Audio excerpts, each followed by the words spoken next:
what I know, Slovenians settled here in the late 1800s, mostly because of economic reasons. We went back to Slovenia to see the area, and basically it's very small, and they didn't have a lot of land, and I think some of them were really poor, and it was difficult. Politically also, it was difficult at that time in the late 1800s. They were impressed into the army if they were young men, and so it was difficult. And then there was a priest named Father Pirc who came to Slovenia, who was Slovenian, and actually had been in Minnesota in this area, and came to Slovenia and recruited people to come to America. And Minnesota had just become a state in 1858, so it was looking for people to settle, especially farmers. And that's what happened. He found a lot of people who were willing to come, and they tell me now that they told them that there are no mosquitoes in Minnesota like they are in Slovenia, and I just had to laugh because we have more mosquitoes than Slovenia ever does. But they gave them all sorts of reasons to come to Minnesota, and one of them was that you're going to have all of this land, and it's going to be yours to work on. And if you work on it and you're a hard worker, it'll be yours. And so my great-grandparents on both my mom's side came to this area and settled. I'm a member of the Twin Cities Slovenian group, and it's a group of people that have Slovenian heritage or want to be Slovenian. And many of them are from the Iron Range, which is a real hotbed of Slovenian culture as well. And some are represented from the St. Stephen area, which is me. I think it's wonderful that they would have such a traditional festival. I know it highlights Slovenia, but it also highlights St. Stephen and what they've done over the last 100 years and what they become. And they are a farming community and a close-knit community, and it shows that they still are. Well, I was invited to attend this centennial of St. Stephen's, and because apparently St. Stephen's was one, if not the first, of the oldest settlement by Slovenian settlers. Well, I know that they are proud Americans, but at the same time I learned and I witnessed today as well, they are very proud of their Slovenian roots as well. And this is something, of course, that I appreciate very much. This is supposed to represent the Narodna noša, which is the national costume of Slovenia.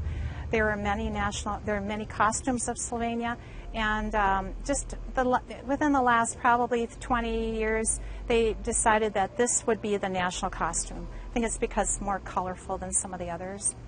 But they do have quite a Slovenian culture that has been there for centuries. Never was its own country until 1991.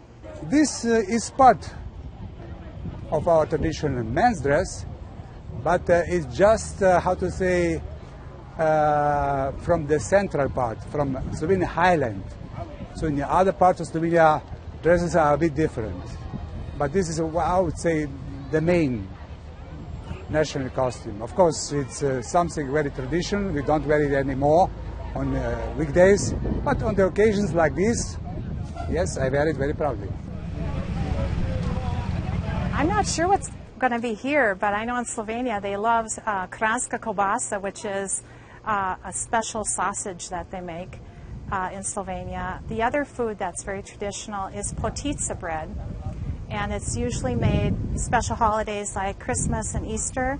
My grandma, who lived over there, used to make it for us when we were kids. Potica is one of them that takes a lot of practice to get it just right, so I'm still at the beginning stages.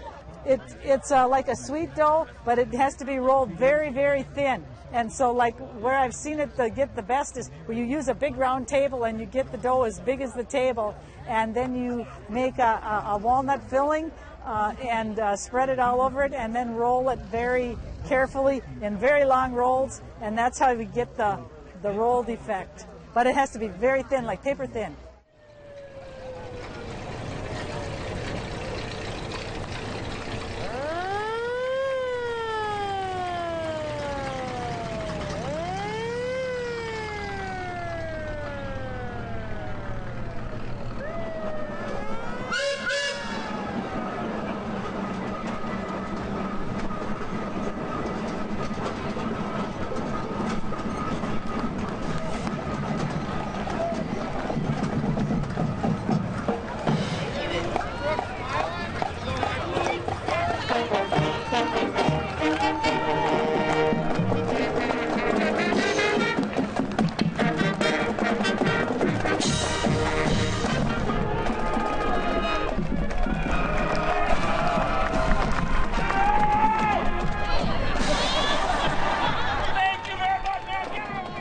Well, I think it's important to know what your roots are.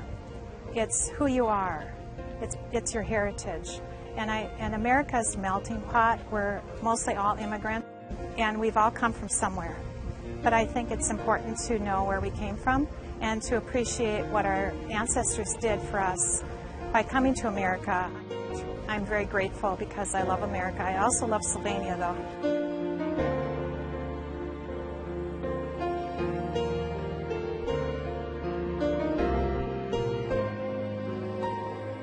It's a very small country. The people there are extremely hospitable. They would give the shirt off their back to you if you'd come in and just say, I'm from America, or I have a relative here. They would show you a good time. They're extremely wonderful, and we had such a great time there because of that. You get the personal touch when you go there. Again, it was an honor for me, not just to be here today, but in fact to taking part in the parade. And again, I would like to congratulate inhabitants of St. Stephen, especially members of the American Slovenian community here.